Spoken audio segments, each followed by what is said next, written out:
น้องแล้วก็นี่แหละจะไปเอาเนี่ยก็ไอ้พานก็บอกว่าต้องเนี่ยนายพานเนี่ยไปดูก่อนไปดูที่จะเอาแล้วก็เป็นนายพันก่อนจะไปนะก็ขอผู้คนติดตามสัก30 คนนะไปเพื่อรักษาป้องกันบ่เฮือนางเนี่ยนั้นนางนี่บ่เฮือผิดหวังบ่เฮือพญาผิดหวังก็ไปนั่งก็ไปตามที่นั่นไปกับไปแล้วก็ไปเพื่อมันก็มีการป้องกันต่างๆในที่สุดก็พญาก็ได้ไปในการที่จะได้นางมานี่มันก็เป็นอันยากงั้นเอามาแล้วเนี่ยได้เอามาแล้วเอาขี่จ้างที่เป็นมงคลเข้ามาในเมืองเนี่ยมาอยู่ในเมืองแล้วพญาก็แปลงประสาทกับนางนั่นนางผู้ปี้อยู่ที่หนึ่งนางผู้น้องอยู่หลังหนึ่งเป็นประสาท2 หลังเนี่ยต้นกาในที่สุดเมื่อลุนมาในหมามันคล้ายๆมันก่อนจะได้นางไปเนี่ยนางผู้น้องเนี่ยนะก็อะไรแม่เนี่ยว่าแม่จะบปะกันนะคล้ายๆแม่ก็ไปซ่อหากินอะไรอย่างบอกมาปะเป็นพญาก็จะเอามาละแต่ว่าก็โดยมากมันก็ความรักความอะไรของงานนางเนี่ยอะไรคืออะไรแม่ของตัวเองนี่แหละนะเป็นห่วงแม่ตัวเองในที่สุดพญาต้นก็เอามาต้นก็เอาแม่ขี่จ้างมงคลนะเข้ามาเนี่ยตามนั้นนะเข้ามาในเมืองแล้วมันลุนมาต้นก็สร้างปราสาทสร้างหออยู่นี่นะหลังที่1คือหลังกุปี้หลังที่2ก็ผู้น้องแล้วเนี่ยมามันก็ตามหาจนได้เนี่ยมันลงมามันเพราะมันตามหาผู้ปี้นั่นนะผู้ปี้หันแล้วก็ว่าเนี่ยเมื่อแม่มาหาอ่านกับคือว่ามันก็นั้นอยู่มันก็หันมันมาอยู่ได้ว่ามาส่งสัญญาณว่าประเดี๋ยวนี้มาแล้วมาหาบ้านลูกแล้วแต่ว่าลูกนั่นก็หันมาอ่านกับคิดควันเพิดละอายว่าก็ว่ามันตัวจะรู้ว่าตัวเองเนี่ยเป็นลูกของหมาอย่างนั้นอย่างนี้ก็ให้คนใจที่อยู่นั่นแหละคนใจที่อยู่ในปืนประสาทอะไรอย่างนั้นนะงานไล่บอกไล่มานี่ไปมันที่นี่อย่างนั้นอย่างนี้เอาไม่คอนเอาอย่างไล่มาเพราะว่ามันบอกคำนึงถึงบุญคุณนะมันนึกถึงบุญคุณนะมันแปลว่าความกลัวเพิดละอายอย่างนั้นอย่างนี้เนี่ยมานั่นก็ต้องหนีไปจนพ้นเขตอันตรายภายหลังมันเปิ้นกันมามันกันระลึกได้อยู่มันก็ไปหาผู้น้องเนี่ยไปหาประสาทของผู้น้องผ่านแล้วแม่ตัวเองมาอย่างนั้นอย่างนี้ก็มีความมีความรักอินดูเรียกว่าลึกถึงเนี่ยผู้ที่มีคุณกับตัวเองนั่นนะ ก็ดีใจนะที่แม่มาหาเนี่ยก็ได้อยู่อย่างดีได้ต้อนรับอย่างดีนะมาลงมาก็ไอบอกพญานะบอกพญาว่าอยากได้หีบนะอยากได้หีบมกประมาณสัก4 ศอกเนี่ยนะ4 ศอกเนี่ยสักหลังหนึ่งจะเอาใส่ของไปใส่อย่างนะบอกพญาเพื่อกับทำตามนางผู้น้องนะทำตามแล้วก็เอาหีบนั้นก็ได้หีบมาแล้วมันก็มาแต่งมาย่องมาอย่างแต่งที่นั้นอย่างดีนะแล้วก็เอาแม่ของตัวเองเนี่ยนอนอยู่คือแกมีความรักแม่แล้วรักอุปถากแม่อย่างดีเนี่ยเมื่อลงมาพญาก็อยากจะเสด็จไปดูว่าไอ้นั่นน่ะตีคอนั่งคอหีบไปนั่นเอาไปใส่อย่างแต้เนาะนี่พญาก็อยากจะไปตรวจดูเนี่ยพอดีเนี่ยเรื่องนี้นางก็ความกลัวว่าไปตู้ทิศกับพญานะหมายถึงว่าบอกตามตรงให้กับพญาพอดีมันก็มีสิ่งที่เนี่ย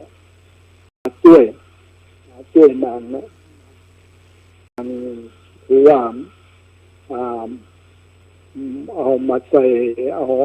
แม่ของตัวเองมาดูแลรักษาอยู่ในหิบแล้วก็ตายไปนะตายไปเนี่ยพระอินทร์มาช่วยเนี่ยนะพระอินทร์ก็มาช่วยนางคือตายไปแล้วเพิ่นก็ไปส่งสการอย่างเรียบร้อยแล้วกันในแล้วก็เอาเงินเอาทองอะไรอย่างมาใส่ให้เต็มนั่นน่ะเต็มหิบเมื่อพญามาหันแล้วว่าโอ้ว่านางนี่ได้เงินได้ทองมาจากที่ไหนนี่นะ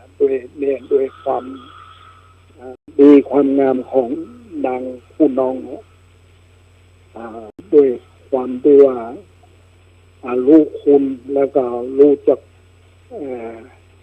คุณค่าของแม่ตัวเองที่ได้อุปถัมภ์รักษามามีความกตัญญูเนี่ยได้เงินได้ทองมีเงินมีทองเป็นในหีบที่ได้มาเนี่ยให้หลังก็นี่แหละพวกผู้พี่นี่ก็ผู้น้องนะไปได้เงินได้ทองได้มันมาอย่างนั้นเนี่ยก็มีความอิจฉาริษยาอยู่ว่าจะนั้นจะได้เนี่ยก็ถามผู้น้องว่ามันได้มาอย่างไรมันก็เพิ่งก็บอกต่ำนั่นนะบอกว่าต่ำได้นั้นได้มาเนี่ยแล้วก็อยากจะได้เหมือนผู้น้องขอต่อไปก็ขอหิบจากพญาว่าเอาใหญ่กว่าที่น้องได้นะเอาใหญ่กว่าแล้วขอมาแล้วก็เอามาแล้วก็ยังว่านั่นน่ะมันบ่เหมือนน้องอ่ะเพราะว่าความบุญบ่มีนะจะไปนั้นยังได้จะไปทำยังได้มันก็เหมือนผู้มีความดีนะตรงกันข้ามเนี่ยผู้ที่มีความกตัญญูกตเวทีเนี่ยน้องบนมีความกตัญญูกตเวทีรู้จักคุณของแม่แล้วก็เมื่อจะไปเอาเงินเมื่อจะไปว่าได้เงินได้ทองมาแล้วจะไปเอามันก็มีอยู่นะเพราะว่าพญาถามก็ว่า ได้เงินได้ทองมาขนาดนี้ก็ยังมีอยู่นะมันก็บอกมันยังมีอยู่ถ้าจะไปเอากับไปเอามาได้อันนี้นางมะลูนนางก็ต้องไปเอามาเอาเงินทองที่อยู่ของแม่ของตัวเองนี่แหละไปเอามันก็ได้เงินได้ทองเอามาเนี่ยส่วนเสนาอามาตย์ต่างๆก็หันเรียกว่าด้วยความที่ด้วยบุญของนางก็ได้เงินได้ทองมาเป็นจำนวนมากภายหลังมาบอกว่าสับอันนะจะไปนางก็บอกว่าจะไปนั้นละจะไปตายใช่ไหมบอกเธอกับพวกเสนาอามาตย์บอกว่าอยู่นี่อยู่นั่นนี่นางก็พอจะไปอยากจะไปตายใช่ละพอดีกับไปเนี่ยจะไปเพื่อ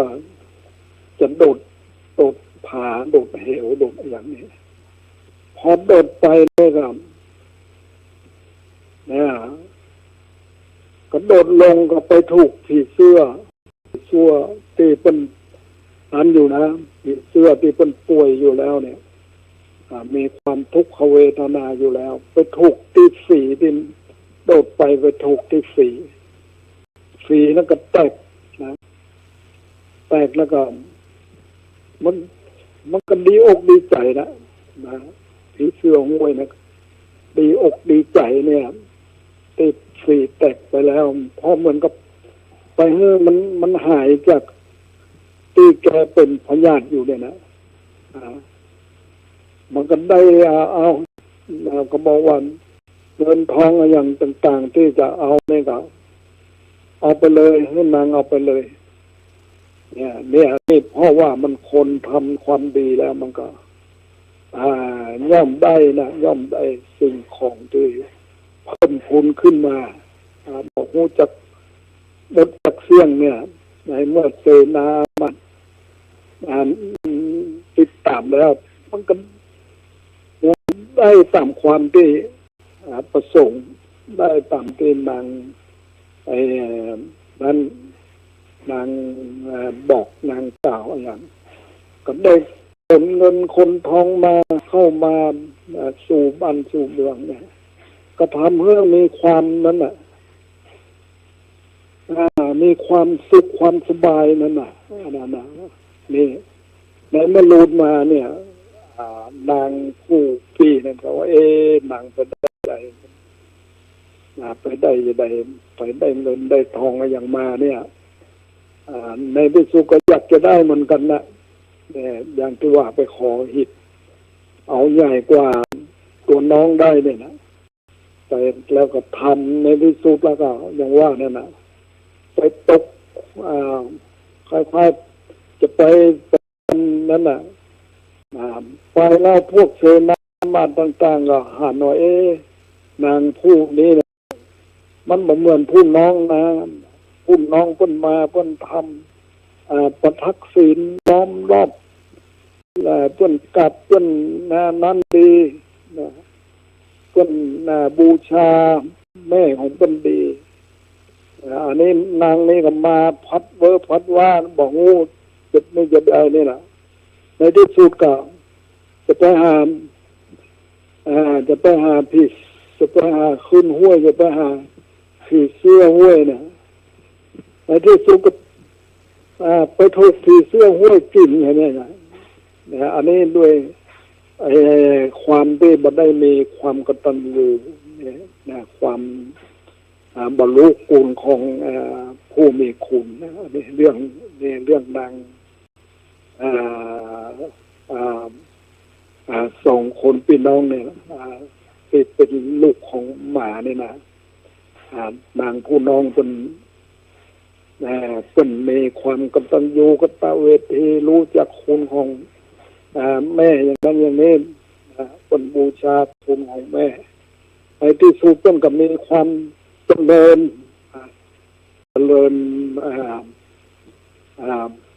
หูจักสวมนั่นแหละได้แต่เงินแต่ทองก็ยังมานี่เรื่องพญาบรมโคสาเนี่ยกันตั้งนางเนี่ยนางผู้น้องเนี่ยเป็นเทวีที่อยู่รักษาแล้วก็สร้างเรียกว่าทำแต่บุญทำแต่กุศลมาเบื่อหน่ายในการบุญการกุศลอันนี้เรื่องของนางเนี่ยเรื่องนาง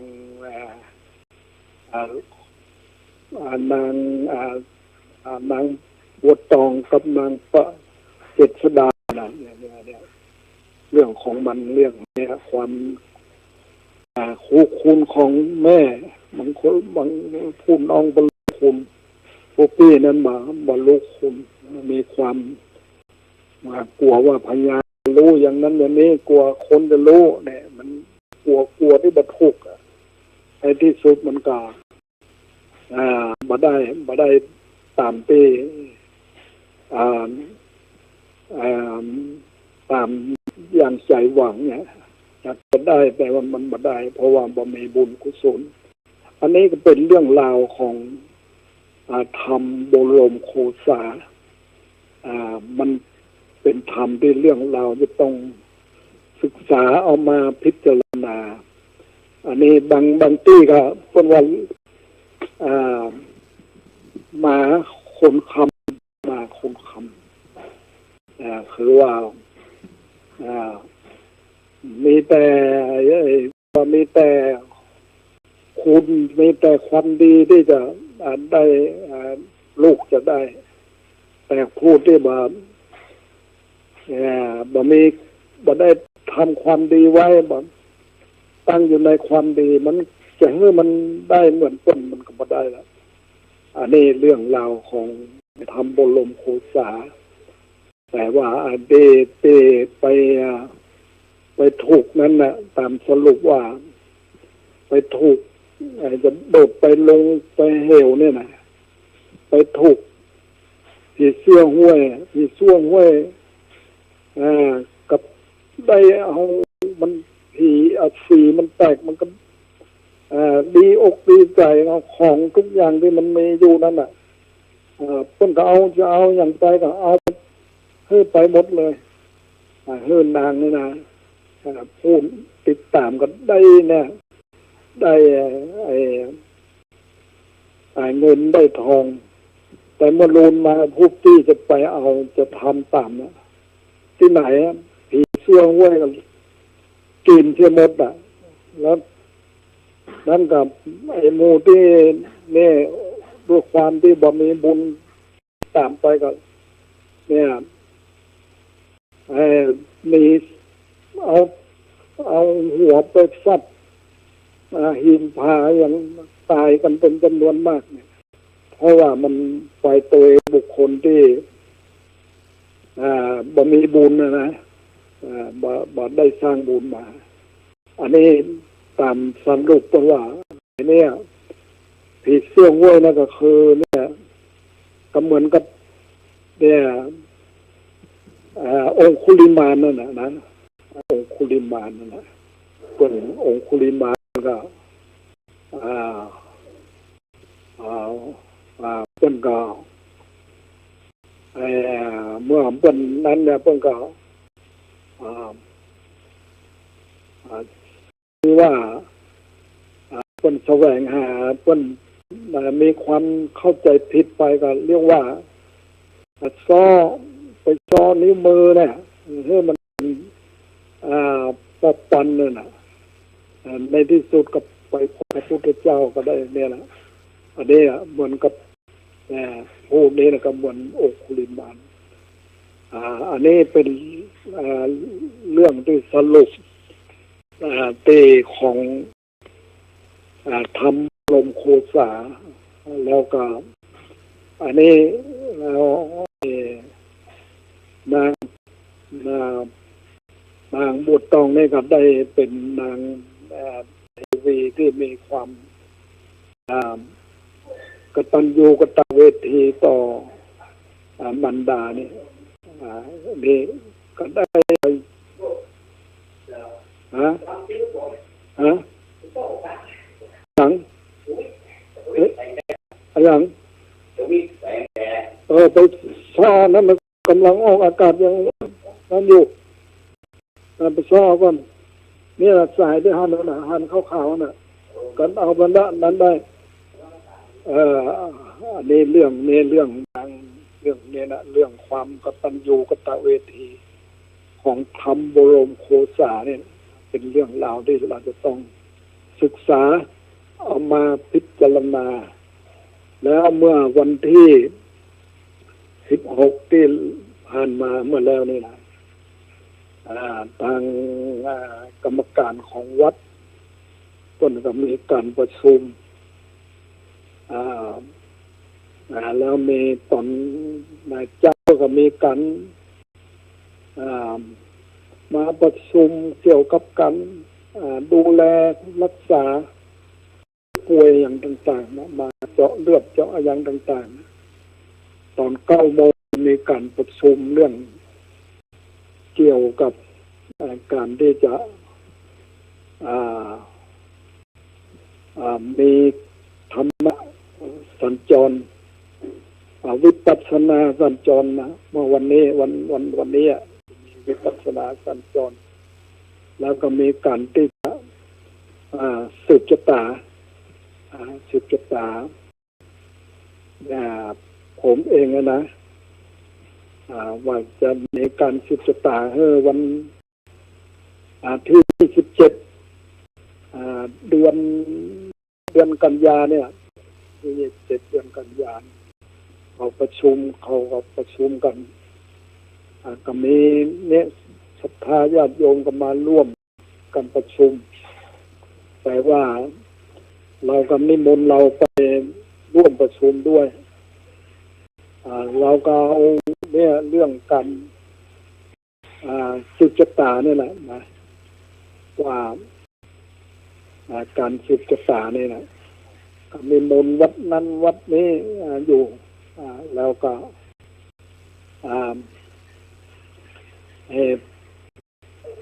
เกี่ยวกับ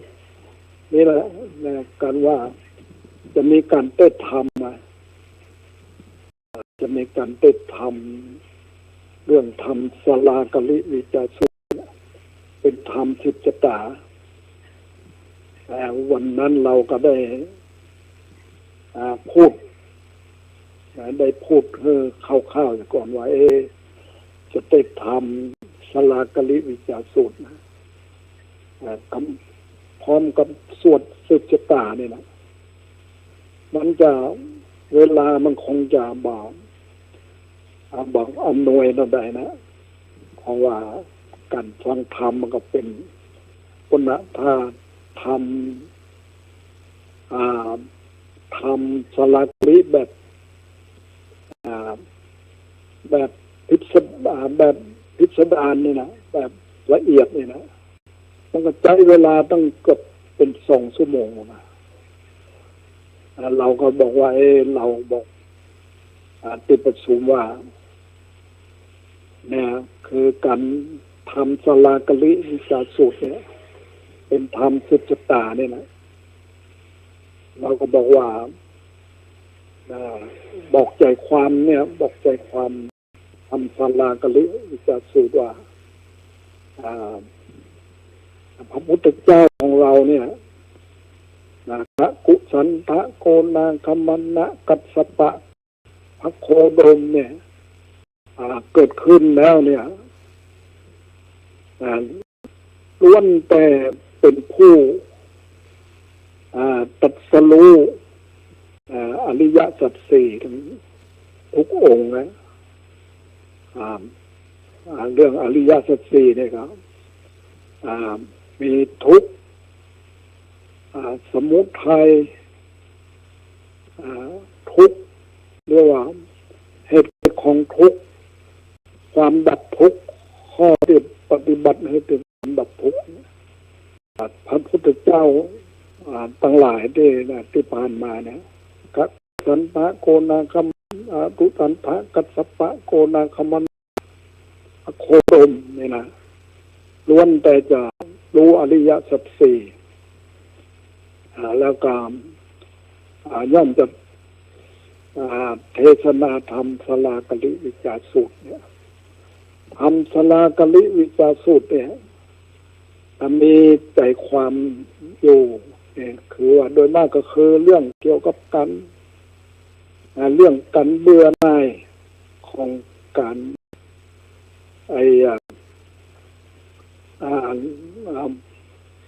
ในชีวิตของคนเราเนี่ยนะถึงความเนี่ยความเรื่องเกี่ยวกับชีวิตของแต่ละคนที่เราเกิดมาเนี่ยนะก็จะอธิบายถึงความทุกข์ยากลำบากเนี่ยอันนี้แล้วก็เนี่ยมีนั้นอยู่มีว่าต้องละนิวรณ์ละนิวรณ์ละธรรมเนี่ยทำเป็นเครื่องกั้นเนี่ยนะละนิวรณ์ละธรรมทำเป็นเครื่องกั้นเนี่ยมีกรรมฉันทะพอใจรับใคร่ในอารมณ์ที่ใจมีรูปเป็นต้นเรียกกรรมฉันสองปองร้ายผู้อื่นเรียกพยาบาทสามความที่จิตหดหู่และเคลิบเคลิ้มเรียกทินนิพพะสี่ฟุ้งซ่านและรำคาญเรียกอุทธัจจะกุกุจจะห้าลังเลบางตกลงได้เรียกว่าวิจิกิจฉาละนิวรณ์ละธรรมห้าอย่างนี้นะจะละอย่างใดเนี่ยในธรรมอธิบายไว้ว่าต้องมีตัทธังคประหารตัทธังคประหารเนี่ยคือการสะกดไว้นะคนเรามันบางทีก็มีนิวรณ์อยู่มันความเครื่องกั้นเนี่ยมันมีอยู่ต้องมีการสะกดไว้สะกดไว้แล้วก็ให้มีวิคัมพนะประหารสะกดมันไว้แล้วก็วิคัมพนะประหารคือว่าออกจากนั้นออกจากนิวรณ์ออกสะกดไว้แล้วเหมือนเอาประหารส่วนละพิษร้ายเนี่ยเขาก็ต้องเอาอย่างมาป้องกันมันเสียเอาป้องกันนั้นแล้วป้องกันมันแล้วก็เขาพยายามออกจากที่นั้นนะอันนี้ลิขว่าอันนี้ออกจากเรียกว่าวิคัมพนะแล้วก็มีสัมปเตตประหารเนี่ยนะหันคนต่างอันถูกต้องแล้วเนี่ยหันคนต่างอันถูกต้องสัมปเจตประหารคือมักมีองค์แปดนี่แหละสัมมาทิฏฐิเห็นชอบสัมมาสังกัปปะดำริชอบสัมมาวาจาชอบ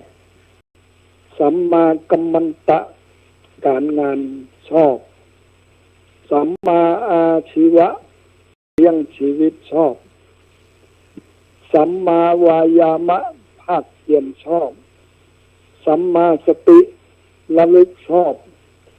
สัมมาสมาธิตั้งใจชอบนี่ในธรรมสลากลิอย่างสบับพิสดารเป็นจะอธิบายไว้นะตลอดถึงมรรคมีองค์แปดแล้วหรือท่านเดินตามมรรคมีองค์แปดแล้วก็จะไปแต่ความพ้นทุกข์ความดับทุกข์เนี่ยอันนี้แม้แต่ทำอภิธรรม7 กัมปีเหมือนกันอภิธรรม7 กัมปีก็ได้อธิบายเรื่องเนี้ยต้องเข้าถึงมรรคมีองค์แปดนี่แหละอันนี้เราก็จะไปแต่ความพ้นทุกข์ความดับทุกข์เรื่องธรรมสลากลิวิจารสูตรนี้ เราเนี่ยเราจะได้ฟังเพราะว่าบางทีมันไม่ได้อธิบายไว้ก็ต้องอู้ก่อนแล้วอู้ว่าเพื่อเข้าใจเรื่องธรรมสลากลิวิจาสูตรเนี่ยมันจะเป็นการที่สืบชะตาบอกว่าการสืบชะตาในครั้งนี้นะไม่ใช่ว่าสืบชะตาตู้เจ้าอย่างเดียวนะบอกว่าสืบชะตากับตัวเนี่ยชาวบ้านที่มีอายุเท่าเดียวกันก็มีหลายอยู่ผมไปเป็นเสี่ยวเดียวกันนี่นะมีอยู่บางทีเขาก็ว่านันปัญญาก็บอกว่าเอาดูในนั้นแล้วดูในบัตรประชาชนแล้วก็บอกว่าอายุของเราเนี่ยมันเป็นปี79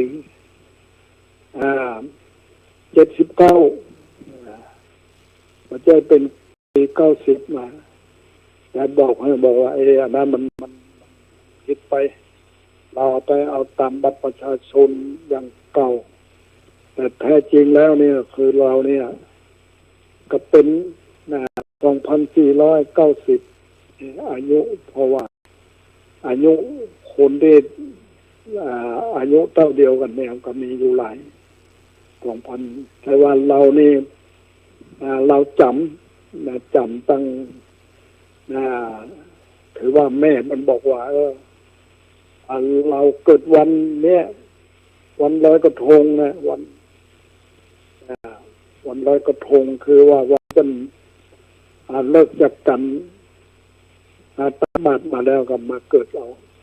วันเป็นวันลอยกระทงนี่ปุ๊บเราก็ต้องจำอันนี้ไว้ว่าเราเกิดพ.ศ. 2490แล้วก็อันนี้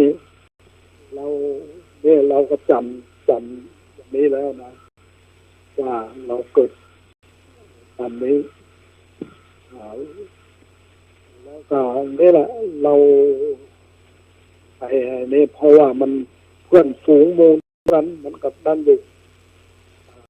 อายุเท่าเดียวกันโมเดลมันไปโมเดลแต่เดือนวันแกเดือนไหนแกเดือนไปกันนี่ถึงแม้จะพอสอบเดียวกันแต่ว่ามันแกเดือนกันนี่เราแท้จริงแล้วเราเนี่ยก็เหมือนกับท้ายปีพฤศจิกาของวันที่27พฤศจิกายนถ้าเราไปเปิดดูปฏิทินแล้วก็ตรงกับมันพอดีตรงกับวันลอยกระทงพอดีเราเกิดวันลอยกระทงอันนี้เราก็ถือตามนี้เพราะว่าพ่อแม่เป็นตัวอย่างนั้นเราก็เลยเอาตามนี้ครับประเด็นนี้ก็เขาจะเตรียมว่าจะสืบชะตาเพราะเราเนี่ยก็บอกให้สบายเท่าใดนะมันปีนี้เรารู้สึกว่านั้นอยู่นานเราให้มาดีนะเรียกว่ามันบอกให้แข็งแรงอย่างเท่าใดพอดีเนี่ยเมื่อแล้วเนี่ยมีอยู่ที่เนี่ยอยู่ที่อยู่ที่สันลมจอยนะเป็นพอดีเป็นพ่อเป็นป่วยเป็นก็ได้ไปได้เตียงไฟฟ้าเป็นก็เอามาเป็นหารวันเราใครสบายเป็นก็เอามาถวายชื่ออย่างจันใครลืมชื่อคนละแต่ว่านามสกุลมีอย่างเรียกว่ากำลังเก่งนามสกุลกำลังเก่งคนอยู่ที่เนี้ยสันลูกจอยนี่แหละแต่ว่าคนพ่อคนเสียชีวิตไปแล้วคนก็ได้มาเอาศพมาไว้ที่สาวัดห้วยทราย เพิ่นก็มีความระลึกว่าได้เอามาพึ่งพาอาศัยแล้วเพิ่นก็เลยเอาเอาเตียงไฟฟ้านี่มาถวายให้ว่าให้ได้เราผู้ป่วยเนี่ยก็จะได้ดูได้พักพิงกันอย่าง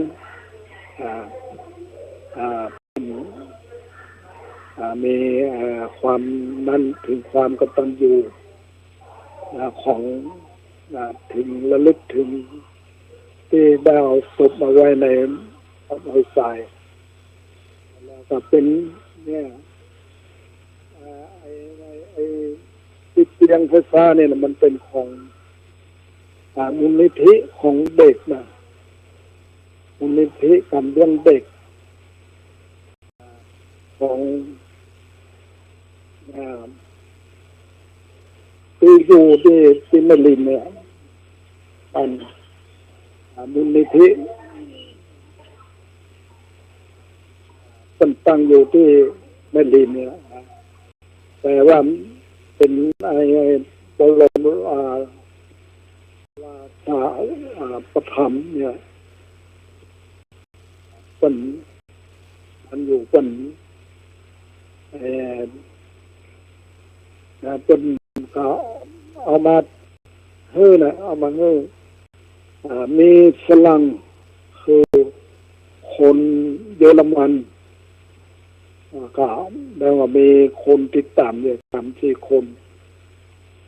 คนก็เอามาตนประจำมาประกอบงานนั้นบอกไว้ก่อนเลยว่าเอามาถวายเนอะคนก็เอามาถวายมันก็ถ่ายรูปไว้ตัวเองนะที่คนเอามาถวายนี้เราก็บอกว่าเราต้องเอารูปเนี่ยคนที่เป็นมาถวายเนี่ยเอาอัดไว้เอาเป็นที่ระลึกว่าเป็นเอามาถวายให้กับเราแล้วเป็นเรากันเนี่ยมีระลึกถึงความที่เป็นเสียสละเอาเตียงไฟฟ้ามาเพื่อเนี่ยต้นก็มีอันนี้ต้นเป็นงานเป็นมูลนิธิราชูปถัมภ์เนี่ยต้นไปทั่วประเทศนะต้นบอกว่าภาคเหนือภาคใต้ภาคอีสานนะต้นไปช่วยคนที่นั่นแหละคนที่ป่วยที่นั่นน่ะป่วยติดเตียงกันอย่างการนี้ต้นก็มีการที่ไปช่วยเหลืออยู่พลังนี้ต้นก็มาอยู่คนในเยอรมันเนี่ยต้นก็มาอยู่ไทยคนมาอยู่ก็มาอายุยังน้อยอยู่แล้วล่ะเดือนนี้พอประมาณ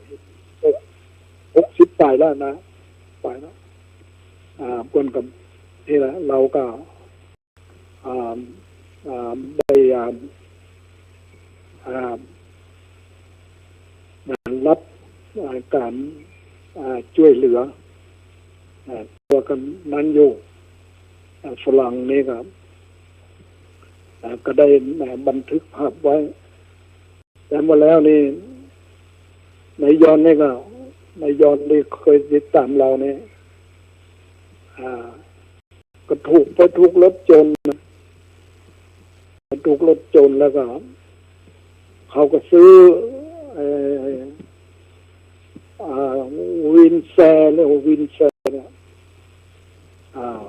เอาไปใจพร้อมบรรณานเนี่ยระหว่างที่เขาป่วยอยู่โรงพยาบาลเดินไปมารู้สึกอ้วนได้นะภายหลังเนี่ยเราไปหลังจากเราไปมาภายหลังก็มีความรู้ขึ้นมีความรู้สึกขึ้นแล้วเมื่อลุนมาไปเยี่ยมครั้งนี้เหมือนว่าครั้งที่2อะไรเนี่ยเขาบอกว่าเขาจะทำบุญเนี่ยเขาจะทำบุญแต่หลังจากเขาหายแล้วเนี่ยเขาก็เอาวินแชร์เนี่ยเอามาถวายให้เราเนี่ยเพื่อจะได้นั่งสะดวก การได้นั้นอยู่เรากับนั้นอยู่ไว้ในย้อนในมังกรระลึกถึงนั้นอยู่มาทำบุญที่วัดที่ยังอยู่บ่ได้ขันมาว่ามันก็เรียกว่าบาปละทิ้งนะเป็นคนได้ไปไหนถึงไหนถึงกันนะเป็นคนขับรถถึงมาจะไปค้างคืนยังจะยากลำบากเลยมันก็บัดฮอดถอยมันก็ไปมาแล้วนี่ก็ไปถึงต้นไปถึงไม่สอดนะไปบอกว่าต้องเอามันไม่ไปตัวด้วยนะมันไปรู้จักคนไม่สอดห้องเนี่ยนายอย่างนาชื่อนั่นนะเพราะว่าไอ้โมเนตนี่มันเคยเป็นล่ำเกี่ยวกับรู้จักภาษาดีนะมันบ้านมันอยู่ดีมันคือสัมปานะพอดีไปเจอกันแล้วมันก็ส่ง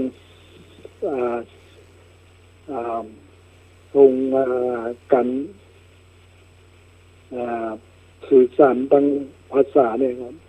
ได้คล่องดีนะนั่นนี่ครับได้รู้จักกับนายอนได้ดีเพราะว่ามันไปในการเมื่อล้านไปในการที่ทำบุญนะเพราะว่ามีญาติโยมบนเหมารถตู้กันหนึ่งก็ต้องเอานายอนในประตูด้วยเราก็มีเพราะว่ามันชอบทำบุญอยู่เวลากลับมากับก็ได้ซื้อของซื้ออย่างมาจากดอยมูเซอร์เนี่ยของอย่างมาซื้อเป็นผลไม้ยังก็เอามาถวายที่วัดที่เป็นทำอาหารนะเนี่ยเมื่อไปมาแล้วนี่นะไปไม่กึศสามป่าเนี่ยกับปลาไปนั่นนะปลาไปนั้นอยู่ไปตีวัดไทยสามัคคีวัดไทยสามัคคีที่เป็นทำเจดีย์พุทธคยาเนี่ยกับปลาไปพอแล้วก็หมู่ที่ไปเนี่ยหมู่ที่ไปด้วยกันได้ไปอ่านเจดีย์พุทธคยาแต่ว่ามันรู้สึกว่ามันจะประดับประดาอย่างเป็นน้อยเนี่ยคือจะมีนั่นอยู่นะมีโลงสีทองสีอย่างตั้งปืนตั้งกับมีพระพุทธรูปตามนั้นมันมีในปืนมันจะมีพระพุทธเมตตาเนี่ยแต่ที่นั้นมันเอารูปอย่างรูปเกจิอาจารย์ต่างๆที่เป็นเอามาล้วนแต่ผู้ที่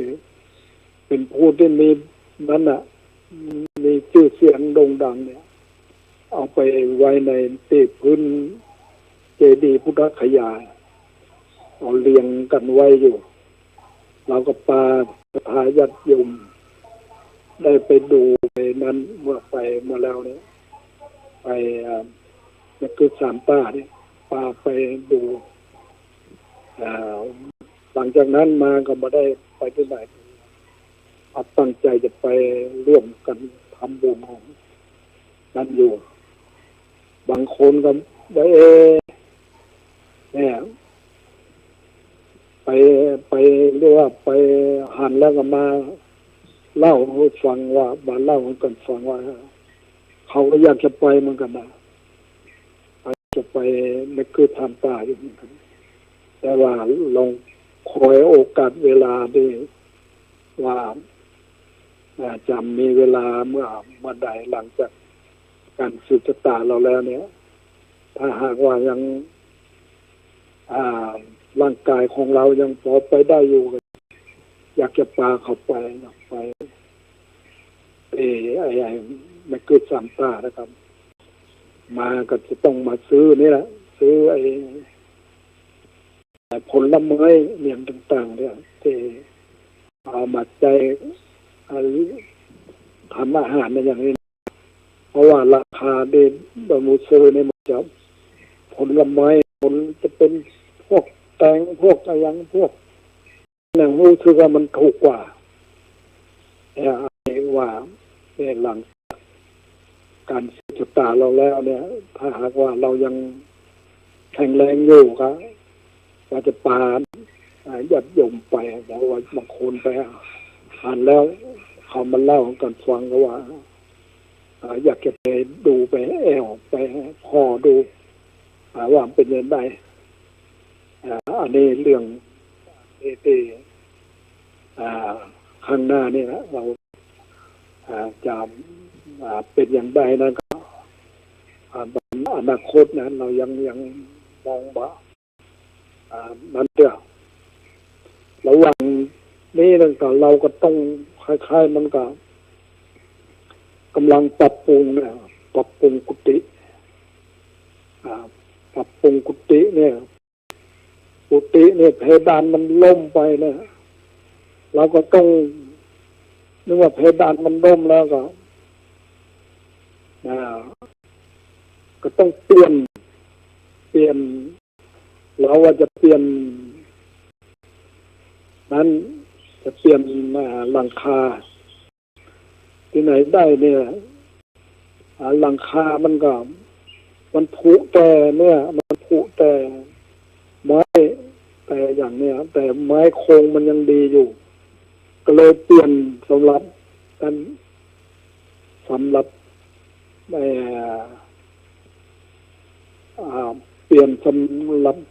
รอนเนี่ยตอนนั้นซื้อเหล็กกำปนัยมาเพื่อจะบังให้ปวกมันขึ้นเนี่ยแต่ว่าก่อนกล้ามมันดีอยู่กันเลยไม่ต้องเปลี่ยนสำหรับการมุงเดี๋ยวนี้มุงอย่างกันเรียบร้อยแล้วอันนี้เพราะว่ากุฏิมันเมื่อแล้วมีญาติโยมบนมาสร้างขึ้นหลายปีแล้วเพิ่นก็มาเป็นศรัทธาสร้างขึ้นแล้วก็นี้ประเด็นนี้ปรับปรุงก็คิดว่าวันนี้ตะวันนี้ก็คิดว่าจะมุงแล้วละมาอันนี้ก็มาได้คล้ายๆเราก็ต้องพูดถึงว่าเราต้องเสียสละในการก่อสร้างนี่แหละเพราะว่าถ้าเราบามเสียสละมันก็งานมันก็บรรลุล่วงไปอันนี้เกี่ยวกับกุฏิของวัดแต่ว่าบางทีเราได้สตางค์มาเนี่ยในการทำบุญที่เนี่ยการคันเข้าก็เนี่ยบางทีก็เขาก็มาทำบุญแล้วได้ปัจจัยห้องเราก็รวบรวมมาเนี่ยเอามาก็เลยมีเงินกันเลยเอามาเนี่ยปรับปรุงสร้างกุฏินี่แหละแล้วบางทีอาหารหรือบางอย่างมันวันสำคัญเราก็เอาไปให้เด็กบ้านเรียนผีห้องเอาไปให้เด็กโรงเรียนบ้านห้วยทรายหรือก็แจกศรัทธาญาติไปถ้าวันศีลที่มันเหลือเนี่ยพระสงฆ์เราปีนี้มีอยู่ประมาณ14 รูปมีคนอาศัยอยู่กันมีคนอาศัยอยู่ก็มีอยู่ในวัดเราเนี่ยนี่ก็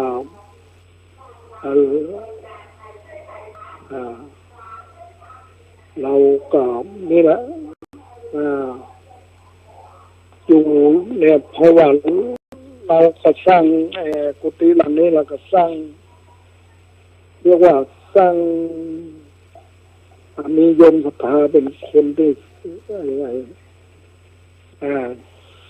ช่วยสร้างเฮอนะฝาผนังเนี่ยก็เอาศิลาแรงเนี่ยนะมา